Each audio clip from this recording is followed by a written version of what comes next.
So this is how to install an Espar engine heater on a 2012 Volkswagen Golf TDI. Now we've already taken everything off, skid plate, intake and all that. There's other videos online that you can look at, and this is going to be us installing it. So we figured the best way to add it is, this is a driver's side wheel. If you take the skid plate and part of the wheel well off, there's plenty of room up inside. And so we're going to add a couple brackets. Shed some light on the situation. So we're going to add some brackets to the frame and to where the horn bolts up. And we'll show you the next stage. Alright, so the custom bracketry, we ended up bending just a piece of flat iron and twisting the flat iron as well to make the brackets. Alright, so the engine heater will go right up inside into this cubby hole. And mounts to the horn bracket right down here. Alright, so the mounting bolt holes will be the horn bracket right here, and also there is a blank right up here. Perfect. That we're going to use to mount this guy in, just like so. And that's why we made custom brackets. So, not sure if you can see up in there. Alright, we got it all mocked in. It's nice and solid. Should be able to handle all the potholes in Alberta. And we'll bring you on the next step. Alright, so we got the initial mock-up. So this is the water pump. So it comes out into the water pump, over, perfect hole for the coolant lines, goes down into the heater, comes right back up to the same line. So right now it's mocked up, so we don't have hose clamps on yet, but so far so good. Okay, so we decided on fuel line, or coolant lines, and so they're all buttoned up. We started the main harness. This is for the fuel pump, and of course the fuel line, we got it routed, kind of hard to see. We have it routed, let's see, so kind of in behind the battery. Now I gotta fix this one yet. I gotta pull the ground cable, the end wouldn't fit, and then it kind of goes down underneath, and we made sure that it can stay clear away so you can kind of see the fuel line. To stay away from anything hot. So now we're running the fuel line. Sorry for the hand. Hello, JD. Hello. So we're running under the skid plate. Kind of like that. So the extra wire we will end up coiling up and zip tying underneath the skid plate. But this will go straight to the top of the fuel tank. And that'll probably be the next update, is showing how to route it and hook it up to the fuel tank. Alright. Okay, so now we're on the fuel side. Now what's nice with these cars, so we have a little fuel auxiliary port. Now I don't believe it's connected underneath, so we're going to have to pull the fuel sending unit up, kind of out enough to add a fuel line down into the fuel. And that's just underneath the back seat. So really easy to get to. And I believe he knows how to pop these off. So I believe you just need to push that little tab in enough to be able to pull it off. now it might be under some pressure. No, I need a pick. I believe under the hood.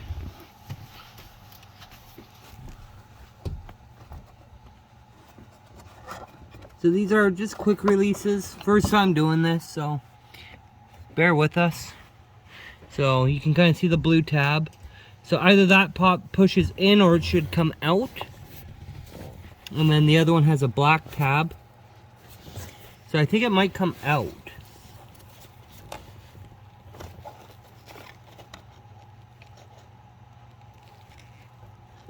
Okay, he was right. So you push in and then out. So this one's on the front of it.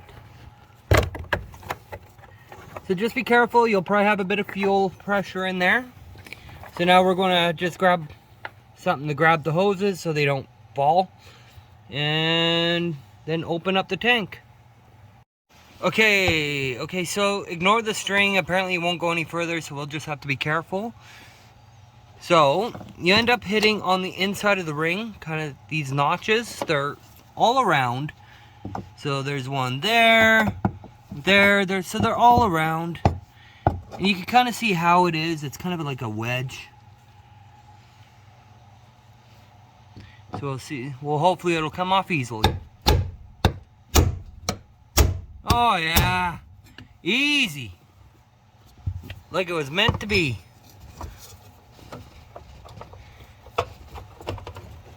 Sorry for the focus. So now this is where you gotta be very careful not to drop any dirt or mouse poop. I live in the country, so you never know what's on top of the fuel tank. Now remember, it does have the float as well. So you can see that fuel sending unit has nothing connected to it. My flashlight died. So you can see there's nothing connected to it. So we'll have to figure out something that goes up in. Yeah, so we'll need a hose to go up into it and then into the fuel pump area. So we'll check back with you. Okay, so a little update. So underneath here, it's just a simple hole going up, and I don't have a fuel line that'll fit. So we're gonna redneck this thing. We got some 3/8 hose. So that's going to go on. Sorry for the blur. We'll just get it on. So that'll go on. Hose clamp will go on here. And then obviously this line is going to be too big. Now this hose is going to go through here, but it's a little loose. Move this. So you can see it's a little loose. So we're going to be putting this all the way into the fuel. But first, we have the proper size fuel line here, which will, where's the end? There it is. So this will fit onto here. If I can get it, yeah. So it fits onto here, really tight. Now what's nice is it actually fits into the 3/8 with a bit of pressure. So 3/8, this will go into here, and the line will go in here through the coil, and then, like I said, clamp onto this one. So it'll seal it off. And we kind of routed it kind of up through. Can't really show you very well. Made sure it's away from any exhaust. Now this thing doesn't have a regen on it. It did, but I had it all removed. So that's why some of the shots you'll notice that it's kind of empty down there. So we'll join JD underneath the car. I can kind of show you what's going on. So I got no muffler, no regen, and so I'm gonna try and sneak under here. Bear with me. So you can kind of see fuel line goes up and over, away, far away from the exhaust, and through the heat shield, and just up over the tank. And then the fuel pump can also go either on the frame, because we'll have to check in there if there's anything in the frame for electrical, but if there's nothing in there, we can self-tap a screw into the frame, Or through the, where were you thinking as well?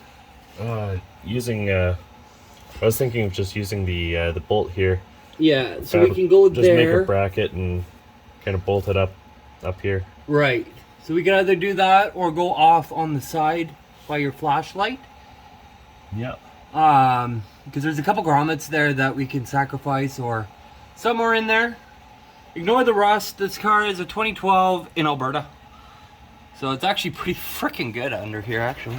Bit of rust under the hitch, but not too bad. I guess, no, the subframe, but not too bad. So we'll figure out a spot for the pump because it's got to be on a 45-degree angle, so we'll figure that out. And we're just running the fuel line and the power line for the pump straight down the rail here with the brake lines. So then that way it's out of the way, it doesn't get hit by water, it's a nice skid plate. What else? So you can kind of see it going down with nice and clean. So if needed, we'll add a bit more zip ties or pull it taut so nothing rubs. I think that's a pretty good spot for it. So yeah, so from the engine it comes down, under, follows along, up on top of the fuel tank. And thankfully with this car we don't have to tap into the actual fuel line system. So we're kind of fortunate on that. And like I said, this thing, if you want to move your arm down, so this thing has absolutely no regen, no muffler. So it won't build as much heat as it would if you had the regen.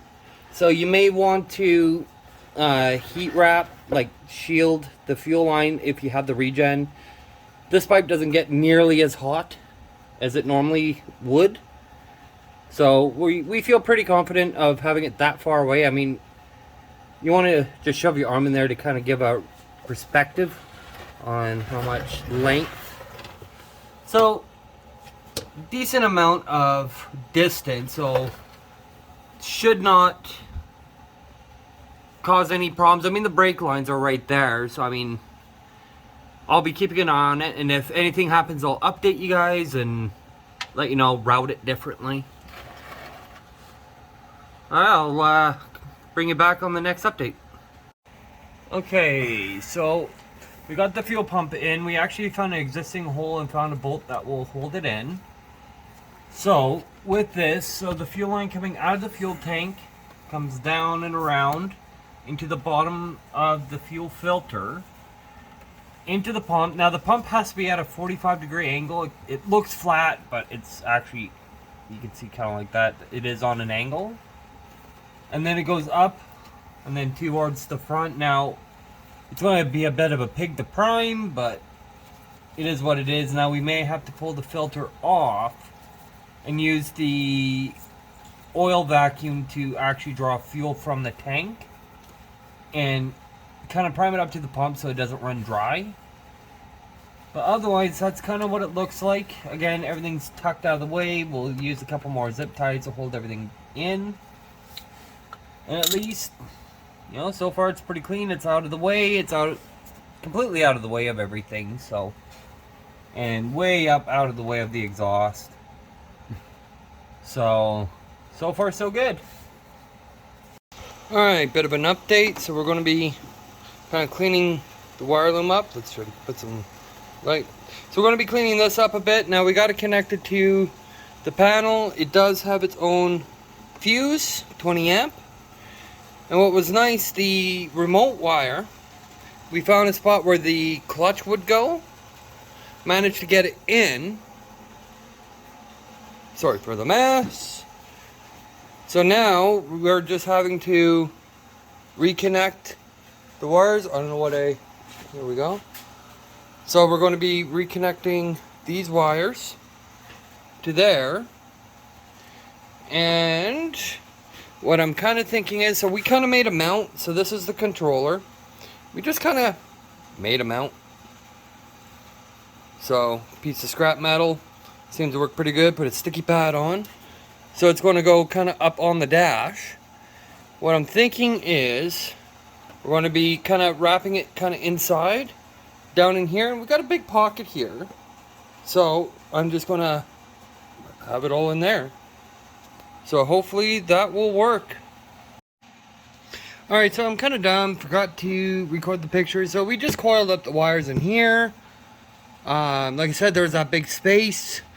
Got it kind of wrapped around as clean as I can. Volkswagen has no openings, like no gaps. So we're very limited on what we can do.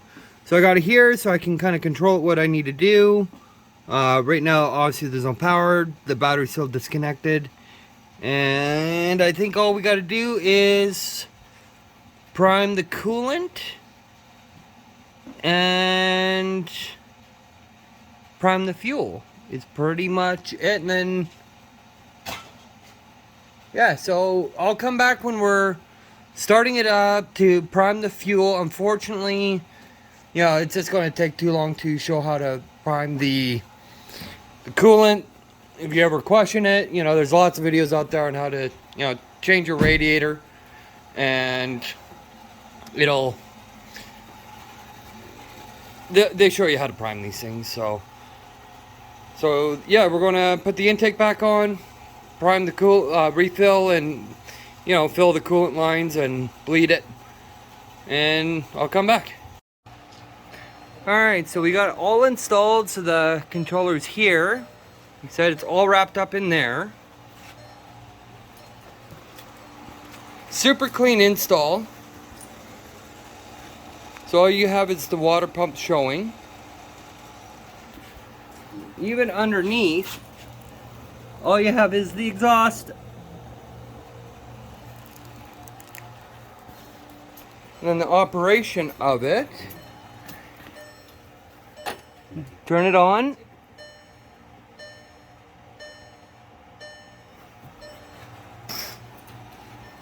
Yeah.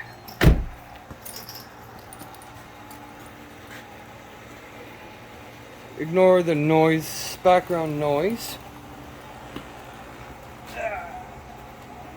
Shut that off.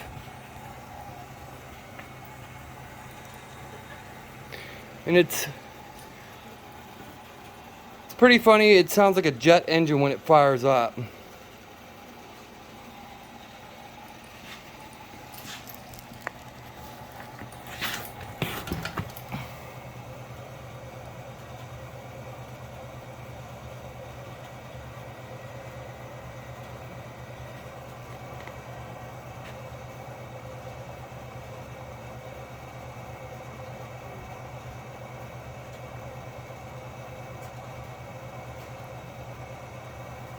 So right now it's just starting up.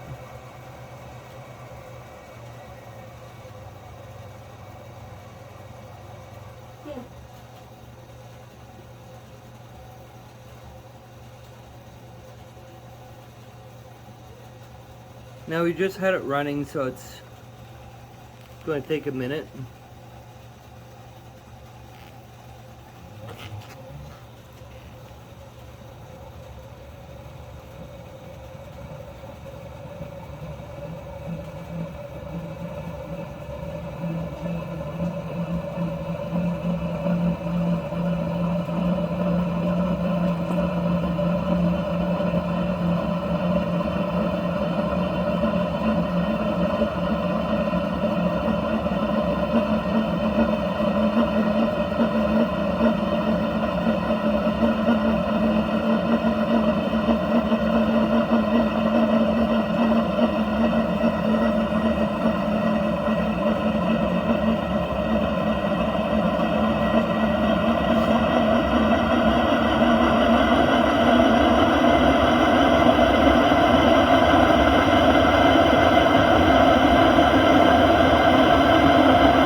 Now it's running at full power.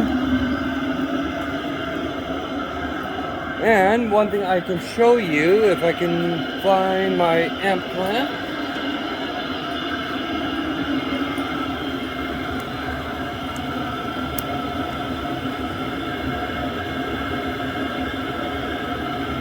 So, that little wire is the power wire. I'm going to set you down.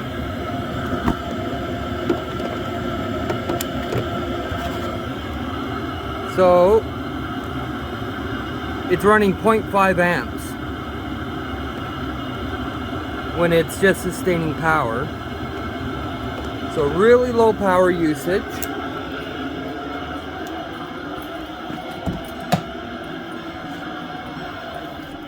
And we've been running it so far 2 minutes. Now it's still warm out, so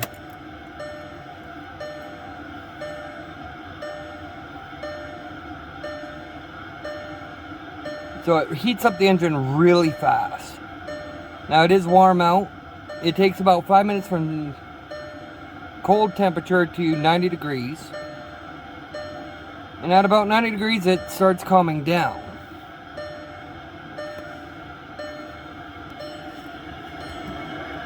So we'll turn that off. Ignore the mess. Now once it hits just above 85 degrees, which it just hit,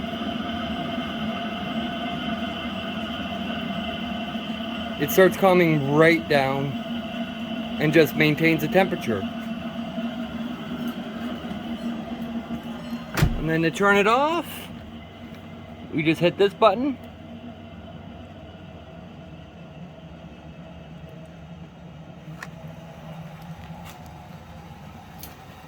And now it's off. Thank you guys.